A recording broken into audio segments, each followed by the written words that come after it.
भैया जिस तरह से बाजार गिरा हुआ, रिटेल निवेशक के लिए तो एक ही गाना बनता है जिसकी बारे में डिटेल में चर्चा आज की वीडियो में करेंगे। और गाना क्या है? ऐसा मौका फिर कहाँ मिलेगा, औने पौने दाम पे शेयर गिरे हैं, लेते जाओ खूब उठाओ, मन मर्जी के शेयर ले जाओ, ले लो ले लो ले लो ले लो ले लो, अरे सस्ते हैं शेयर। भाई क्या बोले। तो इस बारे में डिटेल में चर्चा आज की वीडियो में होगी। आपका क्या विचार है कि भैया ये मौका या धोखा? फटाफट कमेंट में लिख दीजिए।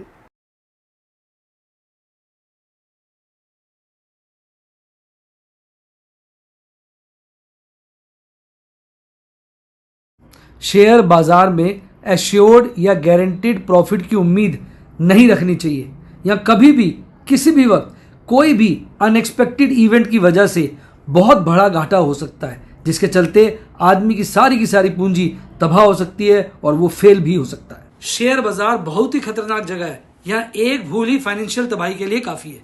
मैं केवल एजुकेशनल वीडियोस ही बनाता हूं, मैं कोई बाय सेल रिकमेंडेशन नहीं देता हूं। चर्चा किए गए स्टॉक उदाहरण के लिए हैं और खरीदने या बेचने की कोई रिकमेंडेशन नहीं है। मेरा यह मानना है कि शेयर बाजार में निवेश किसी के कहने पर नहीं करना चाहिए, बल्कि अपने रिस्क एपेटाइट और जानकारी के हिसाब से करना चाहिए। सदा याद रखें, जिसने ली टिप उसकी हुई डिप। शेयर बाजार में निवेश जोखिमों के अधीन है। निवेश करने से पहले सभी संबंधित दस्तावेजों को ध्यान से पढ़ें। हाय गाइस, आपका स्वागत है आपके अपने शेयर अपने show MKJ talks for investment इन हिंदी में। भैया देखो, आज की वीडियो हमारी डेडिकेटेड है रिटेल निवेशकों के लिए। बहुत सारे लोग बाज़ार में घबराए हुए हैं, नेचुरल है। जब बाज़ार गिरता है तो घबराहट होती है, जब बाज़ार चढ़ता है तो ग्रीड होती है। रिटेल निवेशक की प्रॉब्लम क्या है? जब बाज़ार गिरता है तो उसके अंदर इतना फियर होता है, वो शेयर खरीद नहीं पाता, बल्कि बहुत सारे लोग इस उम्मीद में शेयर बेच देते हैं कि बाज़ार जब काफ़ी गिरेगा तब हम खरीदेंगे। जब वो शेयर बेचते हैं उसके बाद बाज़ार गिरता भी है, पर उनको लगता है और गिरेगा, और गिर जाता है, उनको लगता है और गिरेगा, अब खरीदूंगा, और गिर जाता है, थोड़ा और गिर जाए फिर खरीदूंगा। और इस चक्कर में क्या होता है, अचानक ये शेयर इतनी तेज़ी से भागते हैं। मैंने अपना पास्ट एक्सपीरियंस देखा है, कोरोना में भी देखा था। जब बाजार तेज़ी से भागते हैं तो खरीदे नहीं जाते, वो मौका ही नहीं देता। वो क्या होता है, मतलब कोई शेयर 300 से आ गया भाई साहब 150 पे, आपने कहा यार अभी थोड़ा और गिरेगा तो खरीदूंगा, वो अचानक ही हो गया 200। आपको लगता है यार ओहो 150 से 200 हो गया, चलो अब 250 आ जाए तो खरीद लूंगा। वो भाई साहब हो गया 250, आपने कहा तेरी की यार 200 पे खरीद लूंगा, पता चलता है वो 400 500। ऐसे बहुत बारी ऐसे में शेयरों के नाम नहीं ले सकता, क्योंकि सेबी मना करता है शेयरों के बारे में डायरेक्टली इनडायरेक्टली बात करना, तो मैं शेयरों के नाम नहीं लूंगा। पर मैंने ऐसे बहुत सारे शेयरों में ऑब्जर्व किया, पास में मेरे साथ भी ऐसा हुआ है। तो वो क्या होता है कि उनके शेयर बिक तो जाते हैं और जहां वो बेचते हैं उससे शेयर नीचे भी आ जाता है, पर वो नीचे पे खरीद नहीं पाते हैं और अल्टीमेटली बाजार भाग जाता है। इसी तरह ग्रीड में होता है, जब बाजार बहुत भाग रहा हो तो बहुत सारे शेयर हैं, देखो उन रेट जहां पीक बनाया तो उनसे बहुत नीचे आ गए, तब वो बेचने वाले लगता है और बढ़ेगा और बढ़ेगा और बढ़ेगा। अल्टीमेटली वो ना तो ऊपर के रेटों में बेच पाते हैं, ना नीचे के रेटों पर खरीद पाते हैं।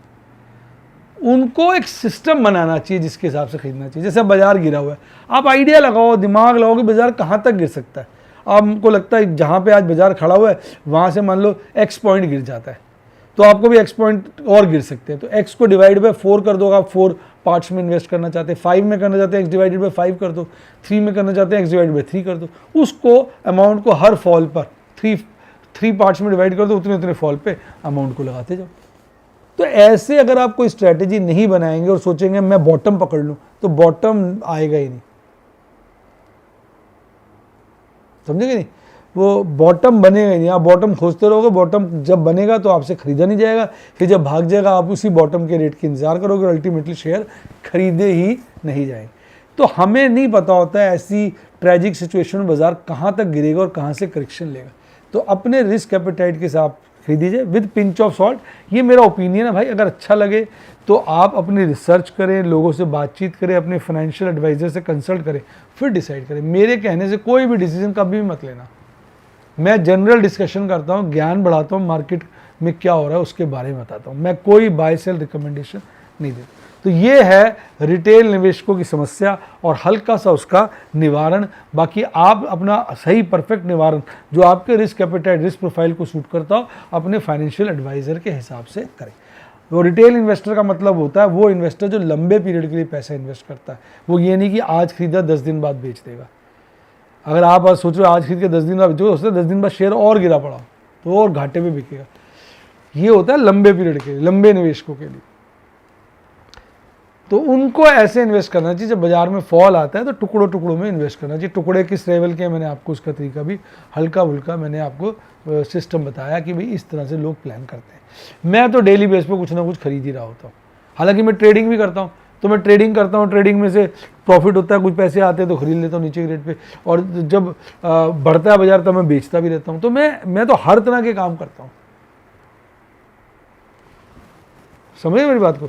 तो इस तरह से ही आप अगर शेयर बाजार में रहना चाहते हैं तो अपने रिस्क एपेटाइट को समझिए। आप रिटेल निवेशक है, लंबे पीरियड के निवेशक है, तो आपने खरीद बेच तो करनी नहीं, आप तो खरीद करो बस, और जब बाजार गिरे हर फॉल पे खरीदो, इतने पे खरीदो कि अगला फॉल है तब भी खरीद पाओ। इस तरह की प्लानिंग करके चलो, और बाजार में मौके तो आते ही।